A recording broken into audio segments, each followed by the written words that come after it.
Did you know that in Revit is not all just about the modeling and information? That there are some kind of things in between actually.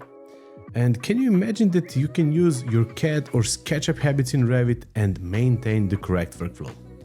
In this video, I'm going to show you exactly how to level up your Revit skills by using some simple in-between techniques that save you a huge amount of time. Stay tuned because you don't want to miss this essential tip. Just a quick note before we dive into the main tutorial.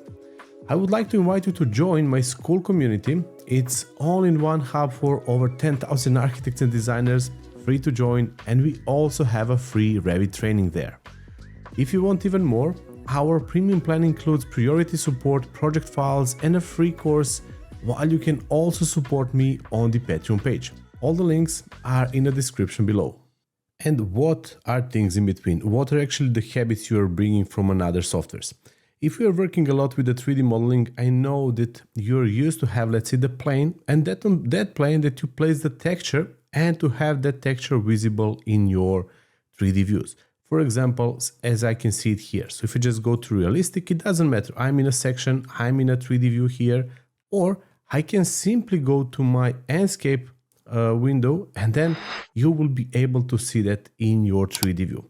So the word here is about decals. And if you would like to know how to work more with decals, just watch the card above. Otherwise, let me just explain you how I created this one.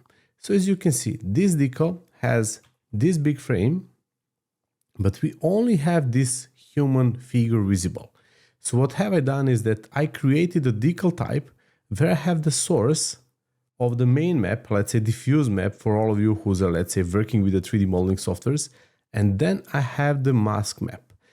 And if you would like to know more about the decals, just watch the video in a card above. As you can see, decals are visible in all the views, no matter in which one we place it, because they are generic models and we can see them everywhere. But the way to be able to be seen is that we have to be in a realistic mode. Otherwise, it doesn't matter if we are in a texture, if we are in a shaded, or if we are in a, let's say, the hidden, we will be able to see that only as a rectangle.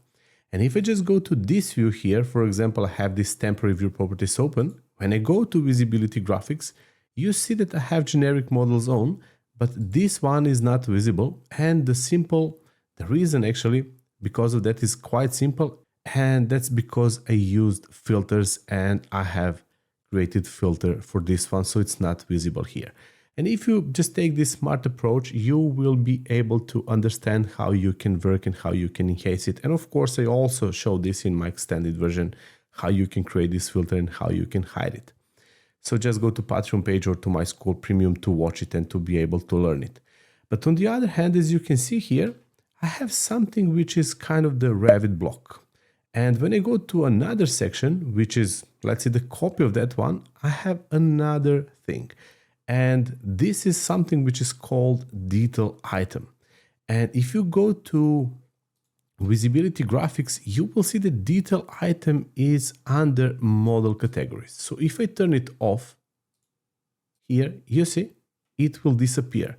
And probably you might wonder, okay, so the decals, they are generic models. I can see them in all the views, but detail items, even though they are under model categories, they cannot be seen in other views except in the views where they are created.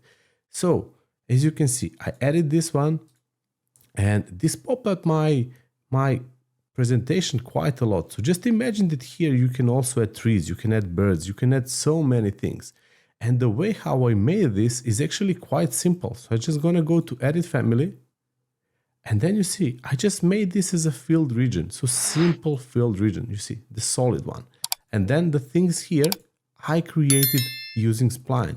And in this case, for both of them, you see, I was using something which is called Architect line. While when I go here to this filled region, my lines around are splines actually, and they are Architect lines. So why I have created that one? So for example, like in this view here, you see that I have applied temporary view properties. You can also watch my video related to temporary view properties, just find it on the channel, because if you work a lot with the templates and within a theme, this is something which is really going to help you a lot. So, what have I done with this? If I just go here and if I go restore view properties, you see that it will be red. Otherwise, I can also turn it on, and then when I go to visibility graphics, when I go to detail items, you see that I have Archit Easy Line, so don't turn it off. And then you can just go to override, and I can make it yellow, and then it will become yellow. So the way how I made this family as well as this one is something which is, as I said, quite simple. You can find a picture on Pinterest, place it here, and then draw over it, remove that picture, and then you will get that family. And if you would like to see how I made it, just, as I said, join my Patreon page or become my school premium tier, and you will get those files as well as extended version of this video. Thanks for watching. If you found this helpful, hit like and subscribe for more Revit tutorials. And don't forget to join our free school community for deeper discussions and resources. And if you're ready to take your Revit skills to the next level, check out my premium Revit courses. All the links are below, and see you in the next video.